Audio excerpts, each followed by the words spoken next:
राधे राधे दोस्तों, स्वागत है आप सबका हमारे YouTube चैनल आज के ज्ञान में। कार्तिक पूर्णिमा को हिंदू धर्म का बड़ा ही पवित्र महीना माना जाता है, क्योंकि पूर्णिमा प्रत्येक माह के शुक्ल पक्ष की उत्सव दिवस होता है। लेकिन कार्तिक माह की पूर्णिमा का विशेष ही महत्व माना जाता है। इस दिन हिंदू धर्म में गंगा स्नान की परंपरा है। गंगा स्नान के बाद सूर्य देव को अर्घ देना जरूरी माना जाता है कि ऐसे करने से इंसान के सभी पुराने पापों से मुक्ति मिलती है। कार्तिक पूर्णिमा के दिन स्नान को छोड़कर गरीबों को कुछ ना कुछ दान करना चाहिए। ऐसे करने से सभी हजारों गुना फल की प्राप्ति होती है। इस दिन बहुत सारे लोग व्रत भी करते हैं। व्रत का संकल्प लिया जाता है और फलाहार किया जाता है। इस दिन भगवान विष्णु और माता लक्ष्मी की पूजा की जाती है। कई स्थानों पर भगवान श्री कृष्ण के वीर्य ग्रह की भी पूजा की जाती है। इस विशेष दिन पर भगवान शिव की पूजा करने का विधान है, क्योंकि इस दिन आज ही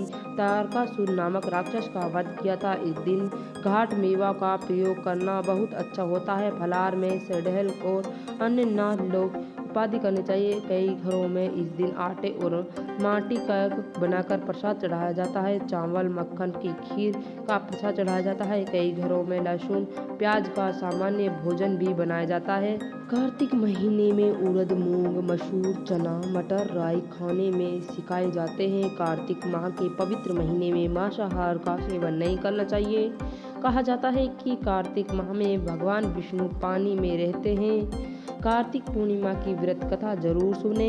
कथा प्रारंभ करने वाले हैं तो वीडियो में लास्ट तक बने रहें। अगर आप सबने हमारे चैनल सब्सक्राइब नहीं किया तो चैनल सब्सक्राइब कर ले। कथा प्रारंभ करते हैं। एक पौराणिक कथा के अनुसार तारकासुर नाम का एक राक्षस था। उनके 3 पुत्र थे, ताराकक्ष, कमलकक्ष और विदुमालिक। तारासुर बहुत ही बलवान था। उसकी धरती पर और स्वर्ग पर अपना आतिक मचाने का आयोजन किया, जिससे अभी राक्षसों ने भगवान शिव को अंत के लिए प्रार्थना की। उनका प्रार्थना सुनकर भगवान शिव ने तारकासुर का वध किया और देवी देवताओं को बड़ा उत्सव हुआ। इस दिन तीनों पुत्रों को बहुत दुख हुआ। उन्होंने ब्रह्मा जी को घोर तप किया।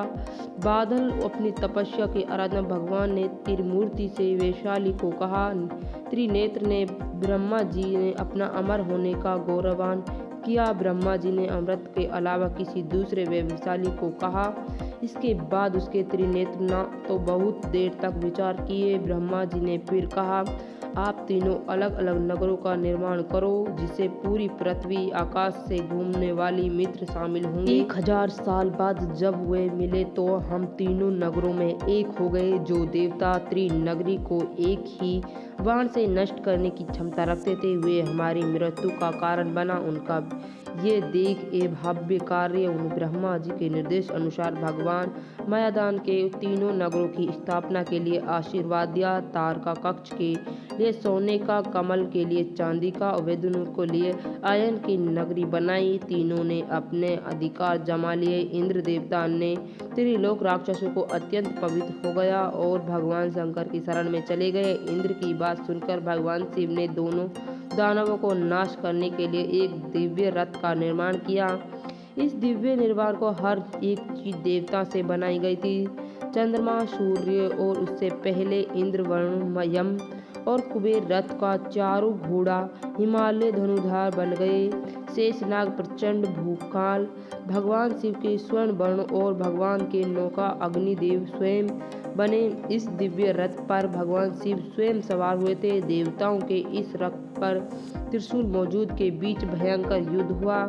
युद्ध के समय प्रभु लीला के ऐसे करने पर जब तीर्थ रथ एक ही साथ चले गया, जैसे ही ये रथ एक सीध में आया, भगवान शिव ने अपने बाण छोड़े और त्रि का नाश कर दिया। इस वेद के बाद भगवान को त्रिपुरा कहा जाने लगा। तो ये संपूर्ण जानकारी कार्तिक पूर्णिमा की व्रत कथा के बारे में। वीडियो अच्छी लगी तो वीडियो को लाइक शेयर जरूर करना। कमेंट में भगवान शिव और माता पार्वती जरूर लिखना।